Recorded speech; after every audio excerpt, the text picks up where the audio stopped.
Judaism and Zionism are two different things.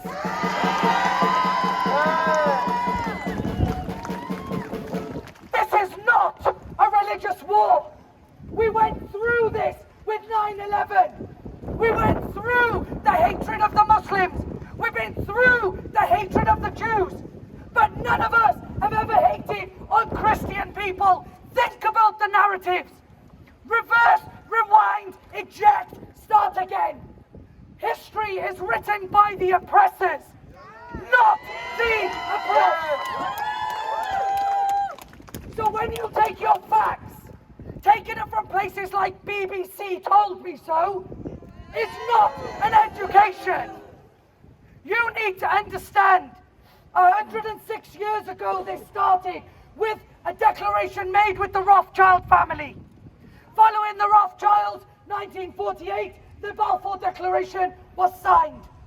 When I talk about Jewish settlement, I would like to call it Zionist settlement. Because every time we're out here and they want to recreate our narratives, telling us we're anti-Semitic, we are not anti-Semitic. You are Islamophobic.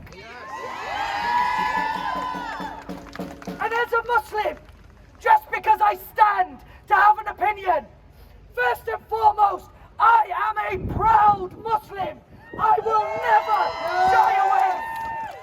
Second to that, I have got Jewish friends, Hindu friends, Sikh friends, friends from all over the world. And let me tell you, there is no divide between religion, but there is divide when you are an occupier stealing someone else's stuff. Just for a moment, I need to get my voice back, guys. I'm going to pass the megaphone over. But any of you that are inspired to speak, or need to speak, or have a message, come to the front, take your stands, raise your voices. Do not be scared. The world stands with Palestine. Palestine! Palestine! Intimidation is a funny thing. Having no values or standing for what you believe in is a funny thing. When you look at what's happening in Palestine and the occupied Palestinian territories, you see who is willing to die defending their land, and you see who is running away to save their lives. Because you are not going to sacrifice your life or give your life for a land that does not belong to you. This is why Palestinians will never be defeated. They can drop as many bombs as they want, but the will of the Palestinian people is stronger. In a time where everything is made in China, bravery and courage are made in Palestine. And that should inspire us all. The kids, you've seen videos of children who've lost their mothers, their fathers. I'm talking young kids, not teenagers, 9, 8-year-olds. And what do they say? Weeping, of course, but they say God is great. They say Alhamdulillah. They say we're grateful, because you can never defeat people who think and believe that death is not the end. And the Palestinian people have educated thousands of people across the world about what true Islam is. Not what the BBC tried to tell us, not what CNN tried to tell us, but the true message of Islam, which is peace. Which is peace. And this is why the Israelis are trying so hard to paint the Palestinians as terrorists, as brutal murderers, as baby killers, when in fact New York Times and even Sky News have debunked every single lie that they said the Palestinians did on the 7th of October. Prominent Israeli scholars and professors have come out and said that the majority of the Israeli civilians killed on the 7th of October were killed by the IDF. So when they tell you this is a war on Hamas or a war on terror, what it actually is a war to support the worst and greatest terrorists on the earth, and that is the state of Israel. In the last 7 days, I don't know whether you've seen or not, but the protests of good, decent Israelis against the Israeli government in their thousands have shut down Tel Aviv. But the Western media won't show you that because it does not fit the narrative. Israelis are suffering from their oppressive, tyrannic dictator government. Netanyahu is a war criminal, is a terrorist, and anybody who supports him, whether this building in front of me or the building behind me, all of these are supporting genocide and war crimes. And we, the people, will not go silently.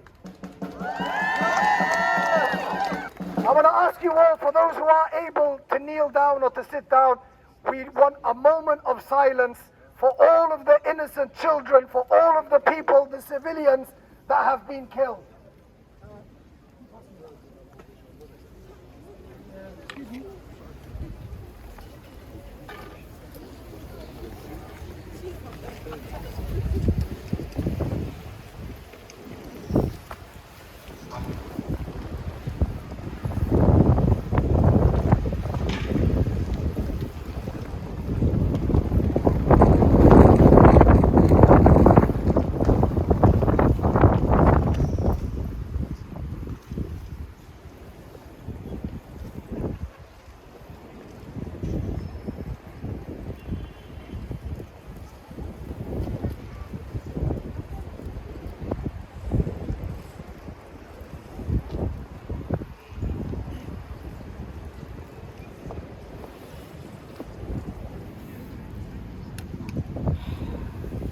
Sadly, we're probably going to have to be here again next week to mourn the next batch of children, of women, of innocents that have been killed. But just to put something into context, I'm sure you all know Dr. Norman Finkelstein. His parents, both of them, were survivors from the concentration camps in Germany. And something that he said on his interview with Piers Morgan really puts things into perspective. He said that he asked his mother before she passed away. He said, I asked my mother, how did you feel when the British bombed Dresden and thousands of German civilians died? And he said, and he didn't agree with it, and many won't agree with it, but you can't take away from them. She said, if they're going to kill us all, then we're going to take as many of them with us. Now, I'm not endorsing that and saying that we need to take, but I'm saying the point is, you cannot expect the people that have been oppressed, that have been abused, had their rights stripped, they've been forcefully detained, forcefully expelled, homes destroyed, evicted from their land. You cannot expect people that have faced that for 75 days plus 75 years to just accept it and to take it. I know, as a father, if anything happened to my son and anyone was responsible, I know what I would do for my son. And you would all do for your loved ones and your family members. What they are doing now, Israel, they are creating a new generation of resistance to them. And this resistance will be a lot fiercer than the resistance that is currently there. Because children now have lost every single member of their family. Every single thing, memory, any item they held dear has all been destroyed. 1.9 million people have nowhere to go. You think they're just going to turn around and shake hands with Israel? Do you? No.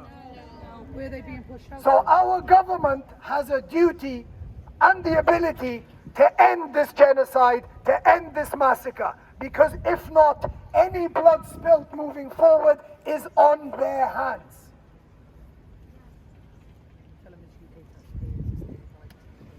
If anyone's still paying TV license, by the way, don't pay it. We're not, No? no. Don't pay your TV license. Don't bank with Barclays. Don't go to Starbucks, No. McDonald's, Marks and Spencer, Zara, all these places. Boycott. It's working. It's working, believe me. Even though the numbers might be getting smaller in the protests, the action is increasing. And it's the action that will bring an end to this apartheid regime.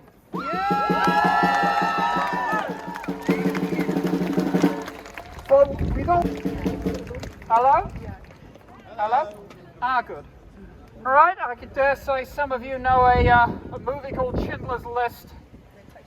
There's a scene in it where just before the SS go into liquidate the ghetto in Krakow, Ray finds the SS lieutenant gives a speech talking about the Jewish history of the ghetto, how, or the city in general, how the Jews moved there hundreds of years ago.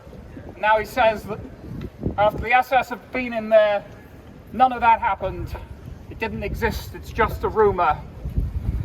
There's a later scene in the film where you see them destroying a Jewish cemetery, taking the gravestones to be used as paving slabs. So this is quite ironic because yesterday I heard that Israel have bulldozed 6 cemeteries in Gaza and exhumed the bodies and mangled the bodies with the bulldozers. 6 cemeteries. I'd like to know exactly what the point of that is. Then I read another article in The Guardian that said they've destroyed the only university in Gaza, 200 schools, even more stouts coming, sorry. So it's actually worth reading them out because when you actually see them like this, it's different. My voice is completely gone. I will give you this. Here you go. Okay, So we're looking at mosques, 156 mosques destroyed, 147 press headquarters, I know for a fact, 473 health staff, 291 damaged schools, at least. and then 126 hospitals. 126 hospitals, yes. But I think the point of this article in particular was that they were targeting journalists, academics, poets, artists. This is, I believe, what George Orwell in 1984 called vaporizing. They don't just want to control the present, they want to erase the past, they want to erase the culture, the identity. But hundreds of years of beautiful culture are not going to be erased and replaced with McDonald's and Starbucks. Palestinians are not going to be vaporized. And I say this as any queer woman who hates Trump as much as anyone, but my last closing, Genocide Joe has got to go. Genocide Joe has got to go! Genocide Joe has got to go! Genocide Joe! Thank you!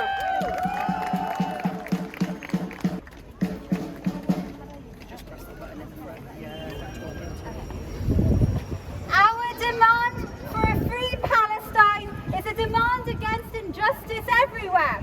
Our demand for a free Palestine is intersectional.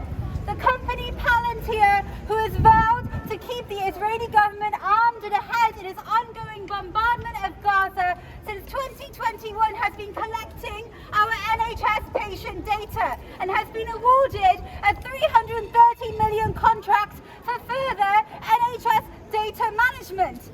Our demand for a free Palestine is intersectional. Military conquest, land occupation, exploitation of natural resources, the natural gas we know is in Gaza. Our demand for a free Palestine is intersectional. The way our government called for a ceasefire seconds after capital was at stake when the Red Sea routes were blocked shows a value of profit over people. So capitalism over human life. Our demand for a free Palestine is intersectional. Since 2000, Israel has destroyed 3 million fruit trees to displace Palestinian farmers. Trees are systematically destroyed, which in turn destroys livelihoods, food, and the protection from land confiscation. We see it time and time again in history. Indigenous people live in harmony with the land. They do not exploit it. Powers do. Our demand for a free Palestine is intersectional. Israel is involved in training US police. The knee-to-neck restraint that Derek Chauvin murdered George Floyd with is often used by Israeli police and soldiers against Palestinians. Our demand for a free Palestine is intersectional. The security and safety of one should never come at the expense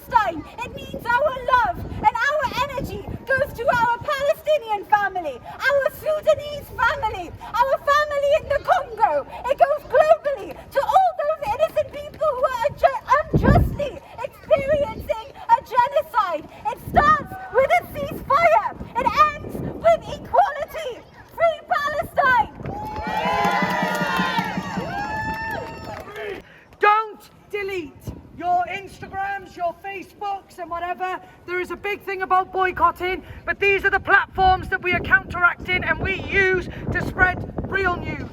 Keep sharing. If you're not seeing posts about Palestine, it means you're not engaging. Like them, share them, comment on them. Allow the people that are showing and influencing the truth to continue showing and influencing the truth. I want to wish you all a happy festive few days. Enjoy your time. Please don't forget about Palestine, Sudan and Congo, and keep looking out on socials, and I'm sure we'll see you next week. Take care, God bless, and love to you all.